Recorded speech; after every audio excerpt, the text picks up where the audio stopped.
Okay, good afternoon, everyone. It's now 2:59, just about to turn 3 o'clock. Once again, we are very happy, honored to have the Dean of the School of Education of the University of Asia and the Pacific. Please welcome our speaker today, Dr. Ernie Grillo. Good afternoon to everyone. And Man, thank you so much. So let me just fix this item. All right, so we're good to go.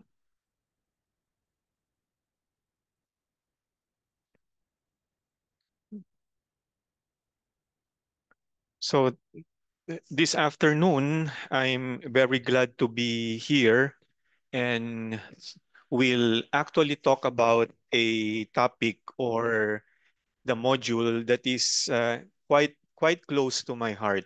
Actually, it's very close to my heart. And this has something to do with the joy, or rather the joys in teaching, loving the job again.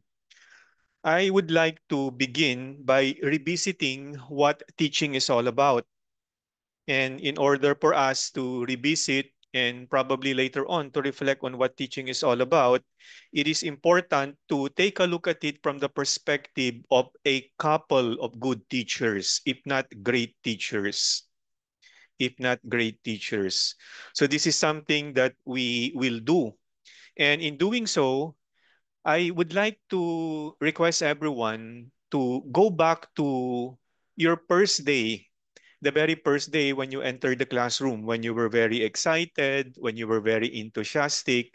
And I hope that particular excitement, the level of excitement and enthusiasm is still with you, even if probably you're already on your fifth year, on your 10th year, or 15th year. So let's take a look at the first one. Probably, a favorite of Mr. Rentoy, Rafe Esquit. In Room 56, that particular book, that great book that he has written, he mentioned about his philosophy of education. And he said, in room number 56, the class advisory of this particular good teacher, great teacher, he said, our mission is be nice and be kind. And more importantly, our motto is there are no shortcuts. So you can just imagine the quality of teaching that occurs or occurred in that particular classroom. It was a classroom filled with joy. Meaning to say, number one, the students are raising their hands, participating actively. Number two, indeed, the teacher is what we call the epitome of that particular concept that we revere, or rather we give a what we call we consider as an essential truth in education, that the teacher is the hidden curriculum. Because when Rafe goes inside the classroom and is in front of the kids or the children that he handles, they can clearly see that particular smile, the hand movements, etc., that clearly conveys to them that the teacher is enjoying himself. So this is the classroom that we want. This is the kind of teaching that we want. There is a second one, and probably a little bit higher in terms of level of achievement compared to Rafe Esquit. And this is Annie Sullivan. Annie Sullivan in her diary said, my heart is singing for joy this morning. Why? Because a miracle has happened. The child whom she is tutoring, whom she is teaching, has learned something. And that particular learning is a transformation, a transformative change on the part of the child. And because of the success of that particular child, a learner, okay, learning what Annie Sullivan has taught her, okay, Annie Sullivan, taking a look at it from the perspective of a teacher, said, this is the happiest moment of my life. Annie Sullivan is the teacher of Helen Keller. So let's take a look at these two perspectives. One, okay, more modern, and then the second one, uh, 1910s, 1920s. But we are reminded of the fact that when we talk about teaching, we have to teach with joy. We have to teach with enthusiasm. Meaning to say, okay, we are reminded of the fact that when we talk about teaching, the teaching is not only something of a job or an occupation for us, that it is our personal calling. And Annie Sullivan and Rafe Esquith are telling us, inviting us, how do I bring others aboard in this particular ship, in this particular journey? Okay, I want everyone to enjoy that journey to become a better teacher, to become the best teacher that you can be. And this particular question is something that we have to consider and reconsider in this particular module. How do I infect my colleagues with a high level of enthusiasm, not only for teaching but learning? Because when we talk about teaching and learning, we have to realize that they are allies in the classroom. They are not enemies. When a teacher is in front of the class, the students are the allies. So later on, we will try to go deeper into that particular point that I made regarding allies. So how do I bring others aboard? How do I infect my colleagues with a high level of enthusiasm for teaching and learning? So let me now then go to an essential truth about our profession. As I mentioned a while ago, and I think yesterday, that it is not only an occupation, it is one's purpose in life, Bukare. Therefore, it is our personal calling. And if it is a personal calling, then therefore, if it is a vocation, it's not only a job. So when you are a teacher, you are a teacher 7 days a week. When you are a teacher, when you are in school, you are not only a teacher inside the classroom, but even outside of the classroom. The school where man came from, when we are also taught for many years, they always reminded us that to be a teacher, you are even a teacher outside of the school, even during weekends. Because when we realize this particular point, I think the only way that we can love the job, okay, again and again and again, is to stay connected to that particular calling, to stay connected to that particular purpose. That when we entered the profession and it became our vocation, we wanted to make an impact or an impact in the lives of other people, which we will explore later. But actually, it will be the fourth joy of teaching or joy in teaching. So we begin with that particular point then, that it is our Bokare. It is your Bokare. So let me now go into the session objectives. The first one is we will explore, excuse me, very closely, deeply, in a deeper manner, what we call or what I call the joys in teaching, plural, not singular. And I will enumerate and explain four. And later on, we will take a look at what are the strategies that I could enact, I could think of, I could own, I could enact, I could apply in order for me to be able to maintain or even level up that joy-filled teaching. And consequently, that I become an exemplar, a good model to my colleagues because I teach with my life and they see me as someone who enjoys teaching, and therefore they are infected with that particular enthusiasm of a joy-filled teaching or a joy-filled pedagogy or pedagogy. So this is or these are our objectives. And I would like everyone to own the objectives. What are your objectives? And that hopefully we have an alignment of objectives. That later on that you'll be able to connect with what I will discuss regarding the joys in teaching, and that down in the trenches, in reality, in the real world, that those particular joys are always present. We just need to recognize them and we just need to cultivate them, right? With with a positive attitude. And aside from the positive attitude, that we always seek opportunities in order for us to grow in those joys in teaching. So this is what I propose. So think about your own objectives, and just like what I said, hopefully that these are aligned with what I have or had in mind when I started to come up with this particular module based on the guidance coming from Catalyst, coming from Mr. Rentoy. I'll give you a minute.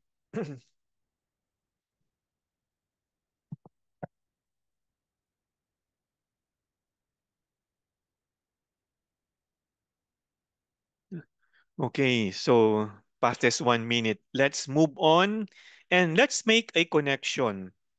Okay. Do I find joy in teaching? Do I think about how I may infect my co-teachers with such attitude? And therefore, with that particular introduction to the part one, let's now examine the joys in teaching, loving the job again and again and again, beginning with this particular picture with a big smile of a teacher. Because think about this. What makes you wake up in the morning with a big smile in your face and travel to school, looking forward to meet your class, looking forward to teach science, looking forward to be in the laboratory class, or even probably hold your PE class? What makes you wake up in the morning?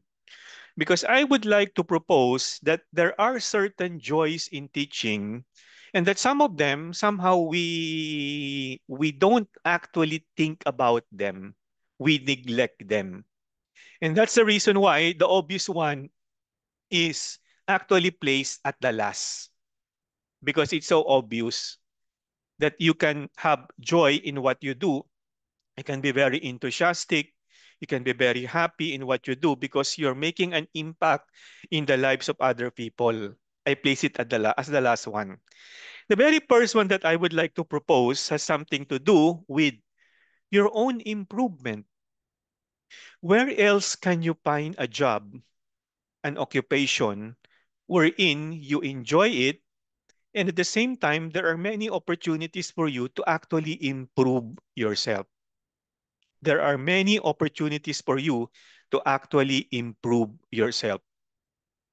You might call it self-centered, but I would like to argue that it is important to take care of your own development, whether personal or professional, before you can even teach effectively, efficiently, or teach well.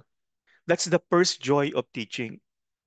That every day I have opportunities, I have chances, I have these particular activities. I can see particular activities that I can actually take advantage of and improve myself.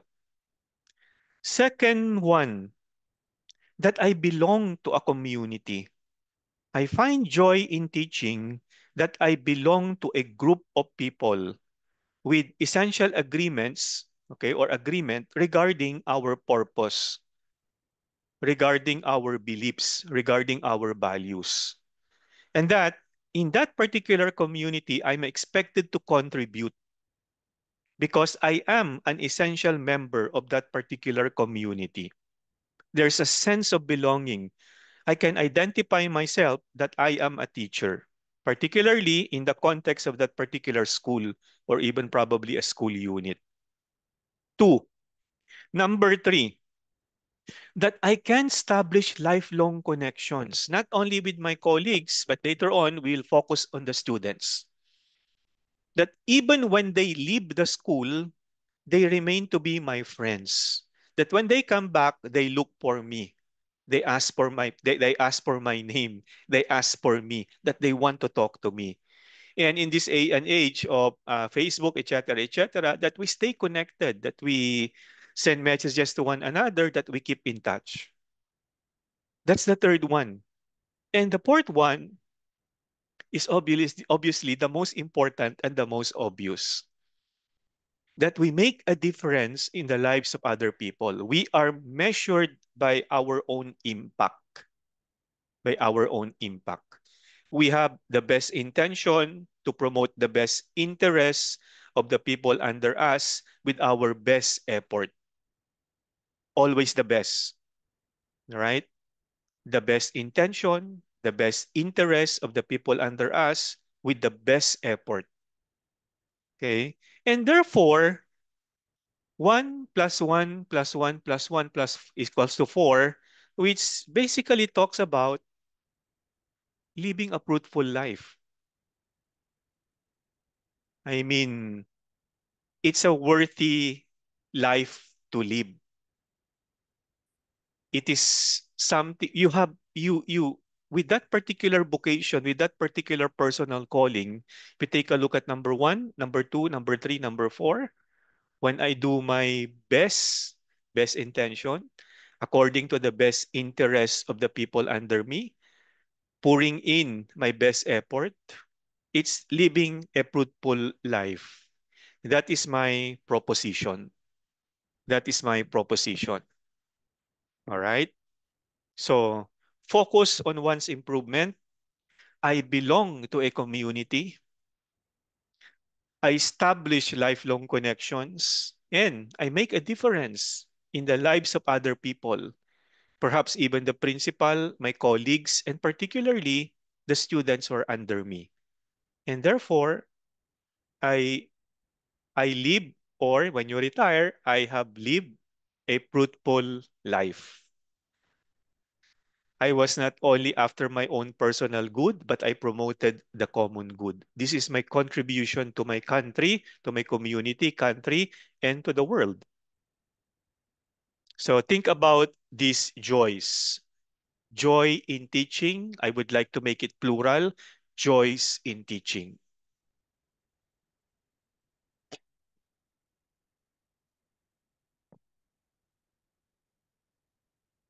So let's continue by starting with something that we often neglect to include as a reason why we enjoy teaching. And it has something to do with professional development. Where else can you find a job, an occupation, teaching, teacher, wherein every day is an opportunity for you as you go through the day, okay? Teaching as you go through the day, conversing as you go through the day, reading as you go through the day, I don't know, watching an online video, etc., right? That these are opportunities for you actually to be able to improve yourself, whether in the area of, I don't know, culture or your own personal development, I don't know, history, but more importantly, in the things that we actually do every day, something to do with planning, something to do with assessing, something to do with teaching, something to do with understanding learning. And I think this is very important because when you talk about professional development, you realize that those cliches, right? Like the teacher is a professional decision maker. The teacher is a lifelong learner, etc., etc. Okay? Because the teacher is a key factor in school improvement. And the continuing professional development of the teacher, as exemplified in the daily opportunities for that teacher to be able to identify and to be able to take advantage of, okay, is something that is highlighted in the research literature. Because when we take a look at the foundation of effective teaching and learning, the foundation outside of the student himself, okay, the number one, the most important, okay, factor is none other than the teacher. It's not the curriculum, no matter how important the set of documents are. It's not actually the quality of the chairs inside the classroom or the presence of an air conditioning unit inside the classroom. Those material things can contribute, but the quality of the teacher is the most important. And this is the reason why when we take a look at the joy in teaching, I think it is important for us to keep to realize that we have to we have to find joy in improving ourselves.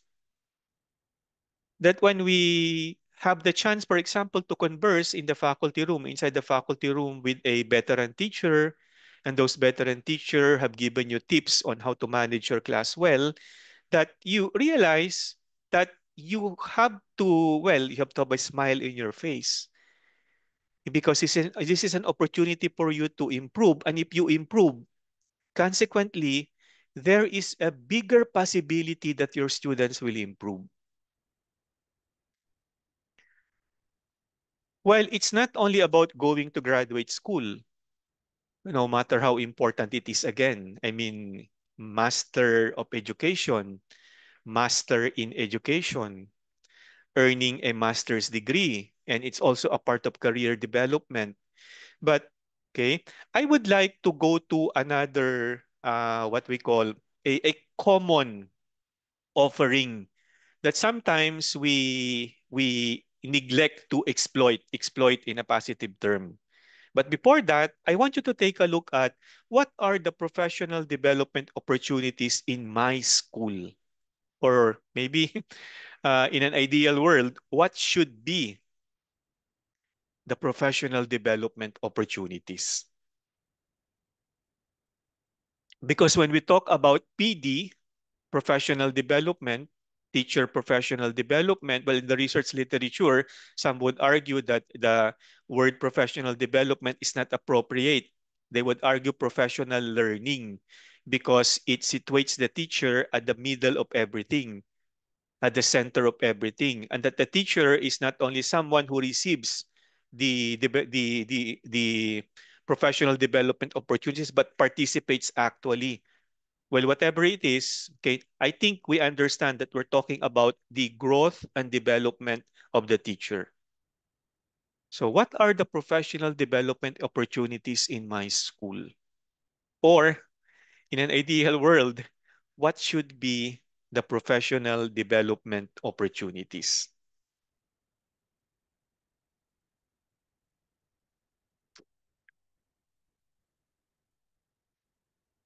Give you a minute or two to think about the offerings. Maybe there's a spectrum.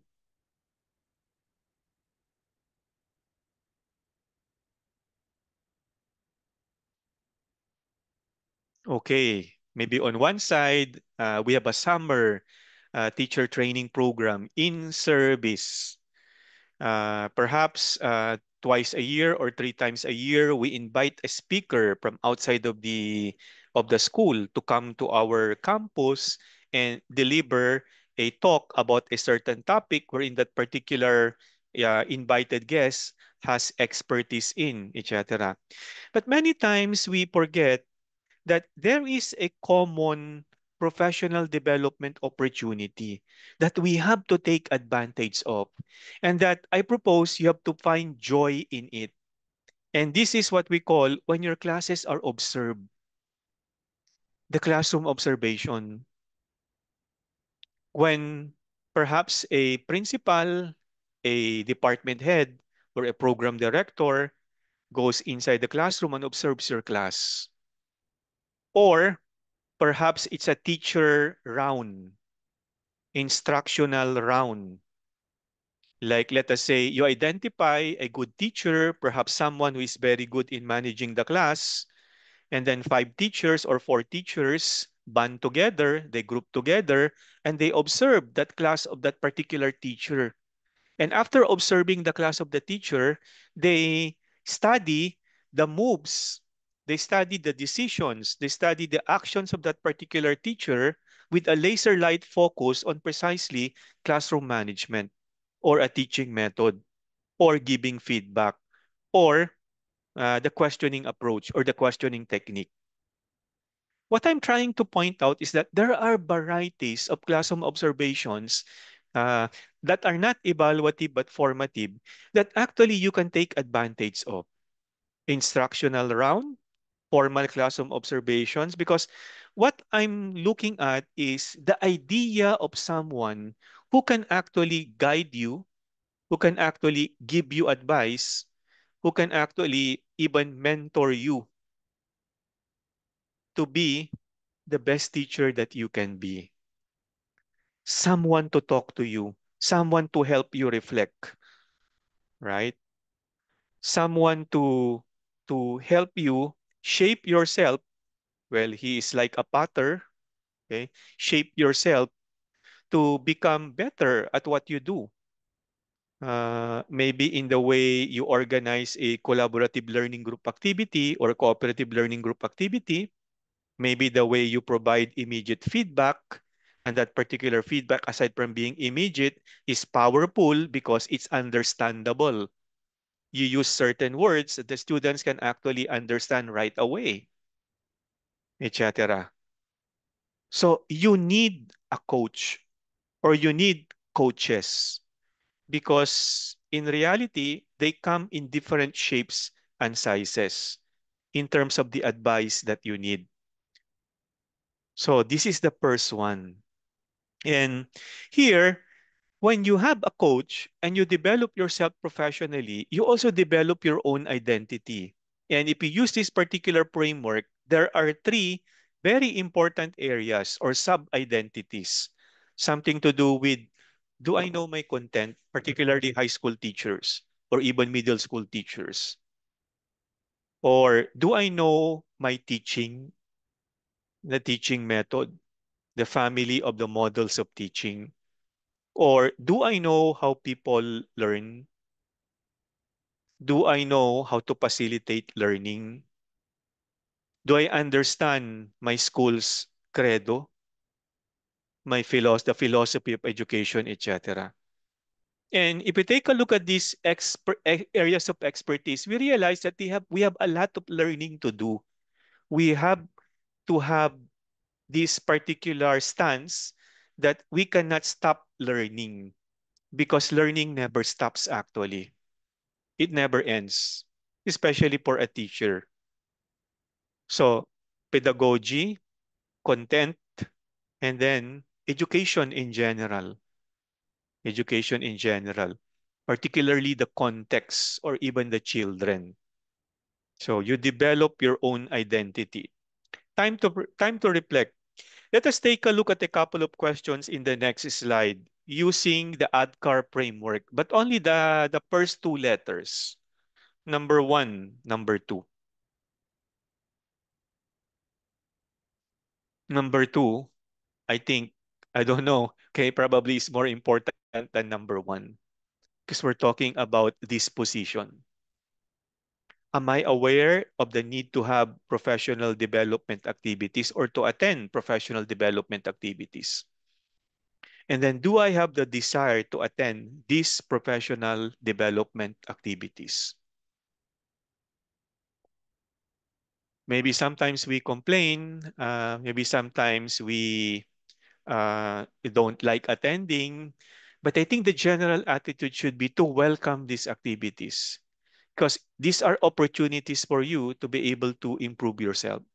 No matter how scary a classroom observation is, because it exposes you as a teacher in terms of what are my weaknesses, what are my defects. Precisely, the 7 times you fall down, 8 times you should get up. We learn from errors, we learn from mistakes. Awareness, and then the desire.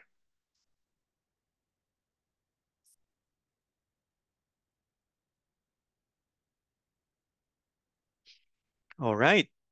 So let's go now to the next joy of teaching or the next joy in teaching.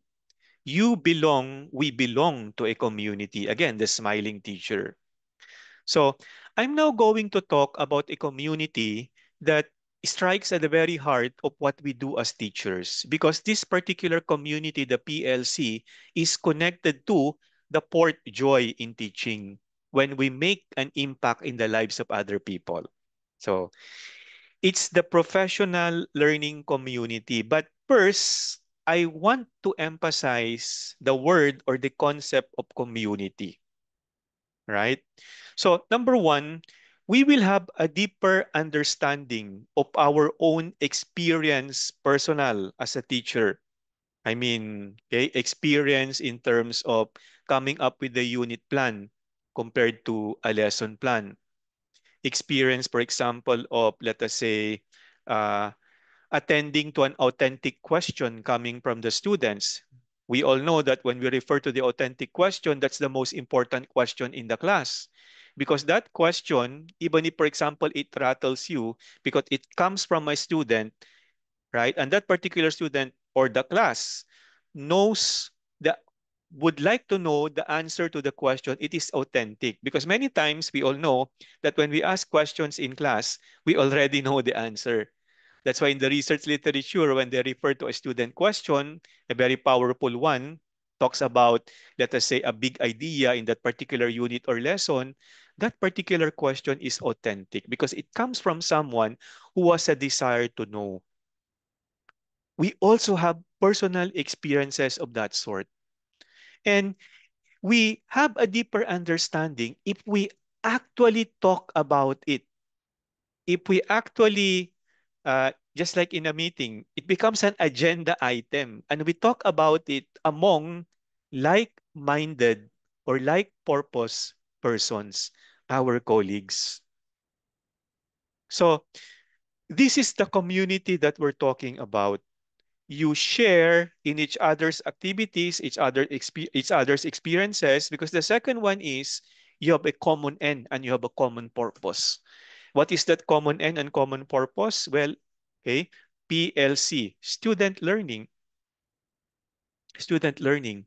That the very core, the very central idea of the PLC is to be able to talk about number one, data, learning data.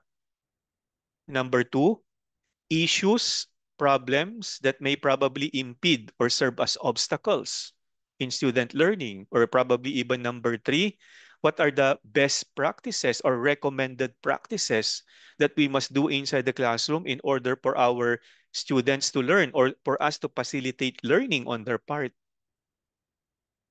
So this is where I am coming from when you talk about a community, particularly when you talk about a professional learning community, because it becomes a two-pronged approach.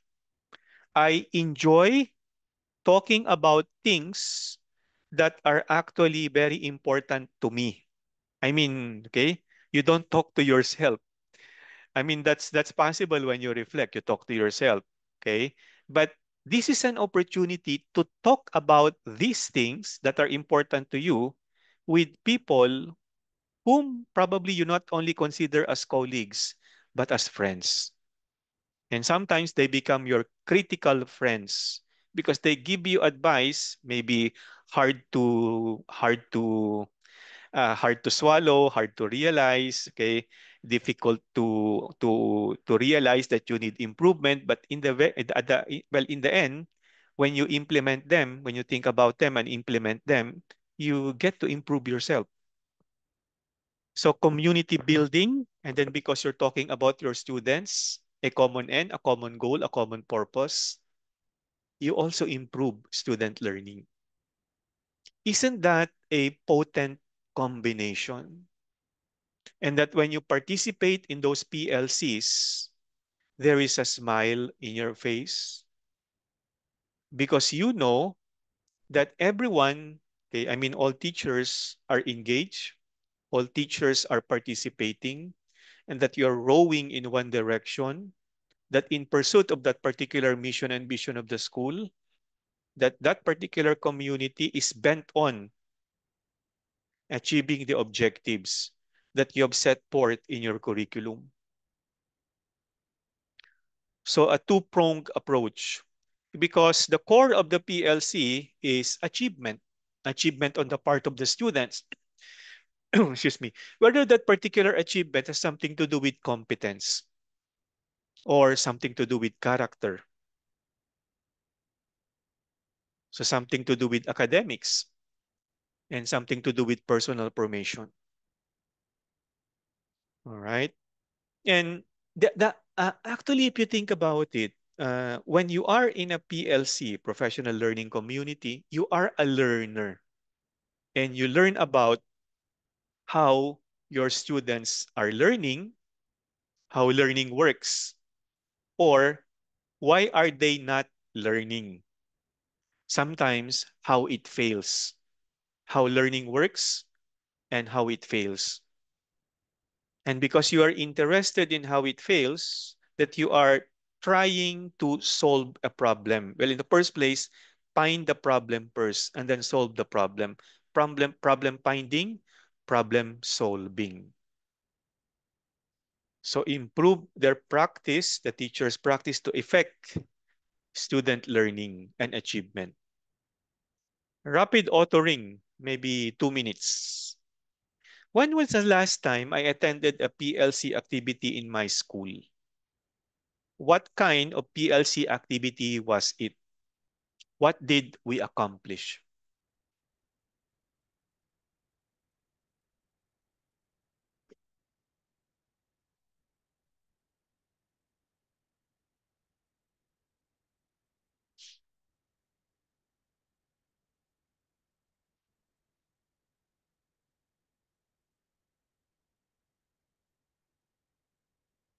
Was it a lesson study? Was it a classroom demo? Was it an action research? Was it curriculum mapping, etc.? There are literally so many possibilities that in the hands of a good teacher, a good supervisor, a creative teacher, or or a group of creative teachers, maybe endless possibilities.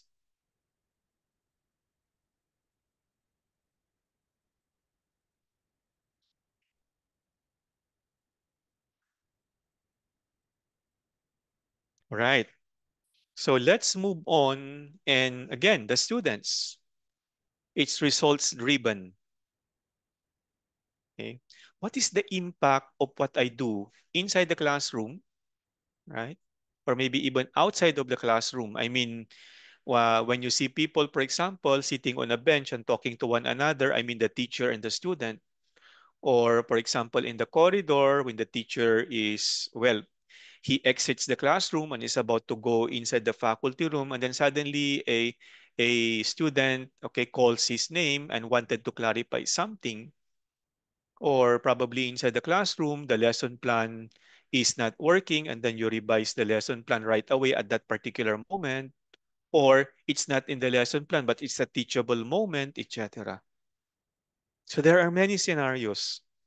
But when you talk about the PLC, it's results driven. It begins with the end in mind, as they say many, many years ago, when that particular book was just like the Bible in many schools, not only in the Philippines, but in many countries of the world, right? Results driven. Okay. So let's now go to a third one, this particular joy in teaching, and that's building relationships, and talk about later on lifelong relationships. Do you agree? Some of our colleagues struggle with providing students with what they need the most. Okay, what they need the most. A caring individual, a caring teacher. That even if you are a male teacher like me, you have to be someone who is a warm demander, right? And that particular caring teacher, okay, goes beyond what actually happens inside the classroom, because we all know that that particular student is also a daughter, is also a son, is also a sibling, uh, is also a person, a human being. All right. So I hope I mean, okay, uh, you agree with the fact that what they need the most is someone who cares for them. And that you also agree that number two, sometimes in certain instances, we fail our students. And but at the same time, when we succeed, and I know that in a day or in a week or in a year, there are many occasions when you succeed. And that is a cause for giving yourself a pat on the back. It's a cause for celebration. that when you have achieved, when you have given an advice, I don't know, when you have smiled, when you have done something in order for the student to be able to, I don't know, gain his self-confidence or whatever, because maybe he failed a test, and then you talk to him, and in that particular chat that you have had with that particular student, he gained his confidence, etc., that you recognize it, because you should find joy in it. Sometimes we set it aside, or many times we set it aside. But that's precisely at the core of what we do, the core of what we do. And let's take a look at the research evidence regarding relationships in schools. There, okay? Positive teacher-student relationships are associated with a variety of desirable student or child outcomes. And you can see there, self-worth, positive self-talk, etc., etc. Now, before we go to another study, okay, I want you to take a look at this particular question, a session activity, maybe 2 minutes again to think about it. What are the other desirable outcomes of a robust or strong relationship with one's students besides self-worth, self-talk, developing interpersonal trust, developing empathy? What are the other outcomes?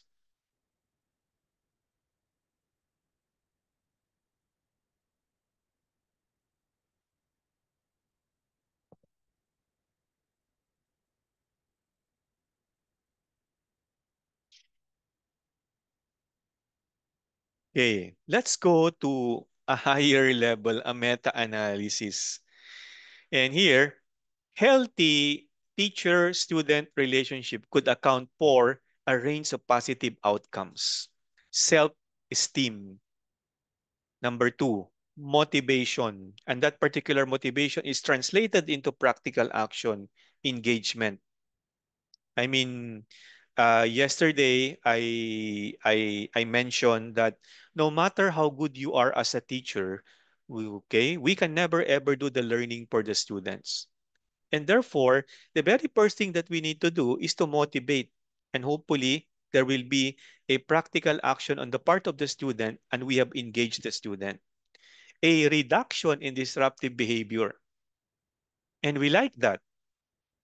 We like that particular situation. We love it very much because we know that we have to have an environment that is conducive to learning if learning is to take place.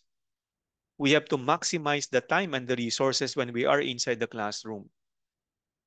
And here, we realize then that when we talk about relationships, that there are small things that we do inside the classroom that make a lot of difference.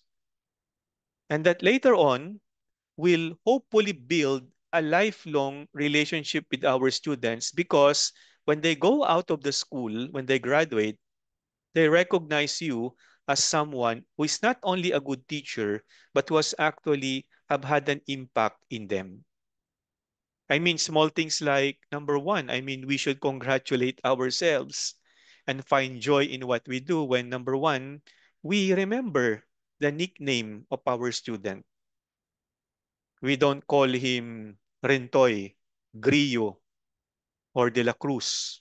Or worse, number 25, number 23. We call him Joel, we call him Man, we call him Ernie. Because that's the sweetest word in the whole world inside that classroom for that particular person whose name is Man. Or, for example, for number two, when we provide a feedback, an immediate one that addresses the learning difficulty of that particular student, we did not delay it.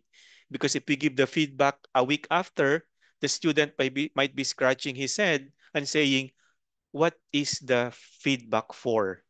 Because maybe, or for that matter, most likely, he would have forgotten what the feedback should address because it was a week ago. Small things, small things that we should remember and we should cherish because when we talk about victory, right? I mean, victory in war, it begins with small battles. And we will have our small battles inside the classroom. So, there. So, definitely a worthy goal because teaching is not only about communicating the content, beginning with the objectives, of course. All right. But it is about communicating with, I should have italicized the with a person, with a person. So if teaching, I agree, is communicating objectives and content, okay, uh, as important or more important than communicating the content is communicating with a person. So I would like now for everyone to take a look at a certain research study that talks about the characteristics of a teacher, personal characteristics of a teacher, who can actually create, come up with a relationship with the students in order to facilitate learning. Well, aside from the fact that you're well dressed, you shine your shoes, I mean, okay, you make sure that when people look at you, they would actually love to pay attention. Here are the other characteristics. Number one, number two, number three, number four, number five. Aside from caring, a positive attitude. I mean, in teaching, we have to persevere.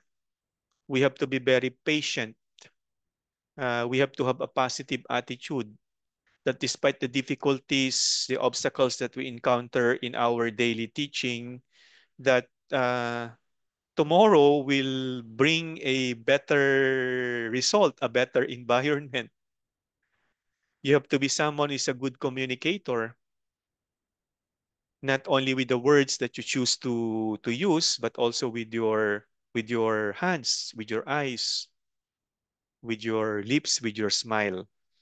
So lifelong learner. And then take a look at the last one that we want the best for our students. And therefore, we have high expectations for everyone, even the students in our class who are difficult to deal with, who may have problems learning, or probably, I don't know, maybe every day they give you a pain in your neck. They are a pain in the neck.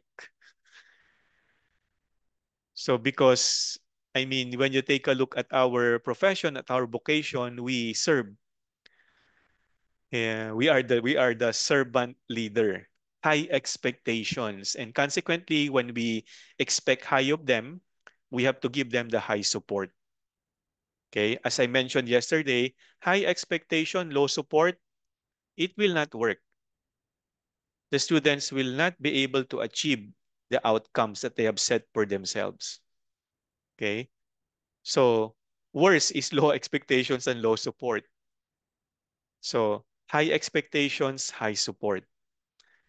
So caring, positive attitude, good communicator, knowledgeable lifelong learner. Good communicator is also good listener. You have to have the art of listening. You have to have perspective taking and empathy. So next one, this is an area which is quite obvious to everyone. Maybe I should not have included it anymore. But in order for us to complete the four, and I think it is important to review it, is there. You contribute, you make an impact to not only the learning of the student, but to the life or the lives of your students. So let's just take a look at two examples, beginning with the classroom culture.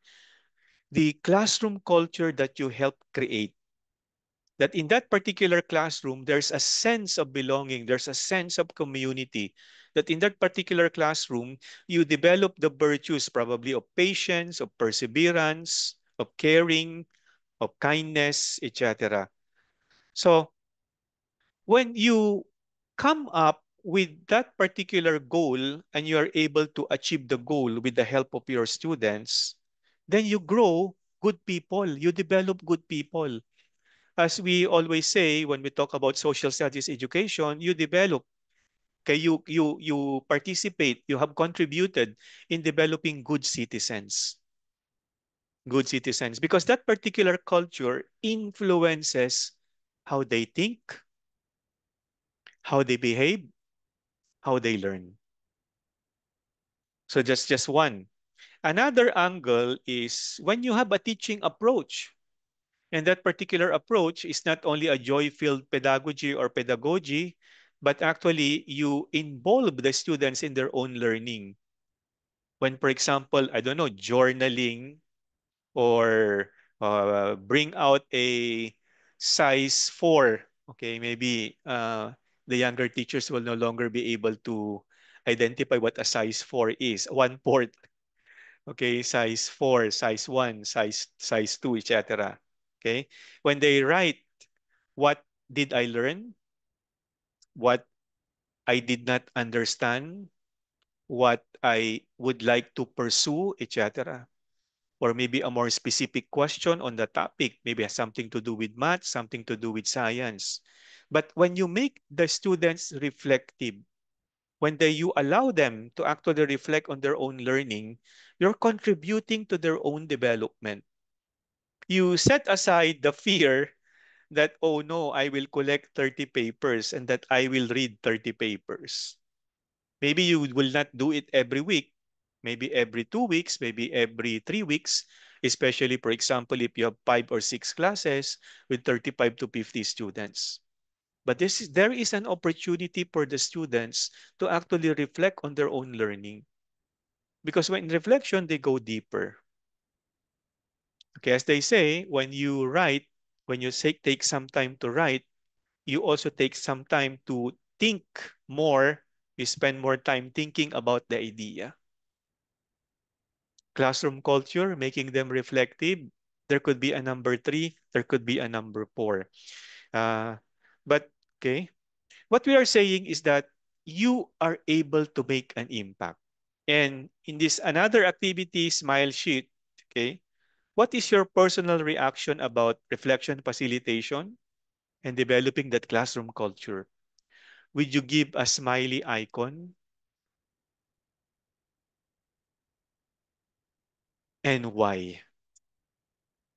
But I know you have a third one, a fourth example, a fifth example, a sixth example. Because precisely, there are many, many ways that we can actually make an impact, not only in the learning, but also in the development or even in the life of our students.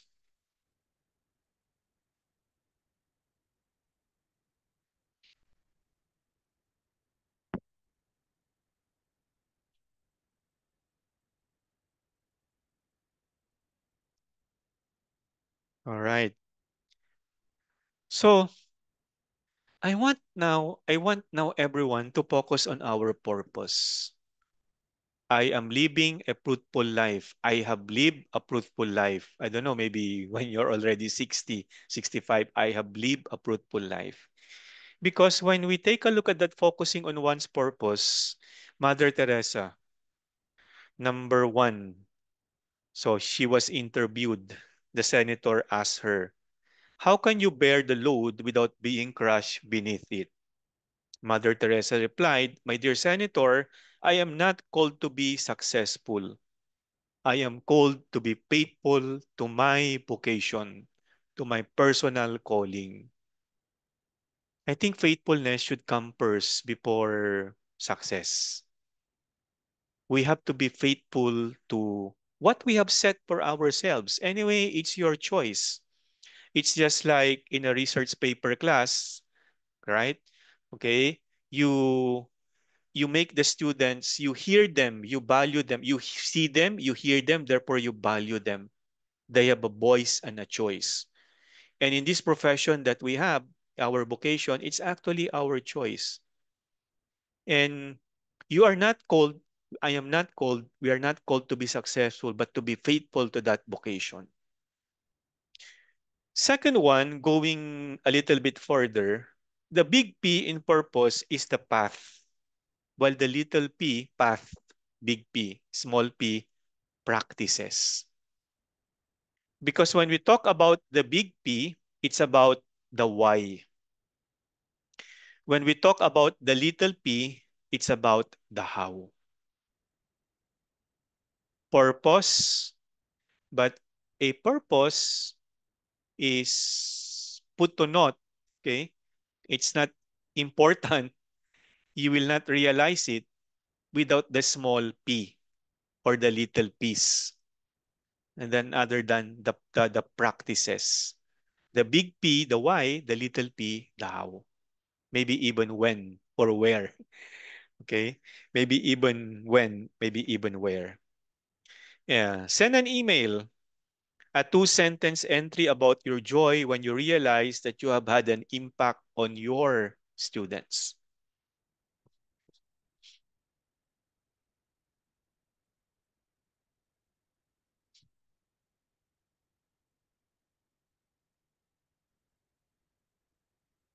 Okay. Uh-huh.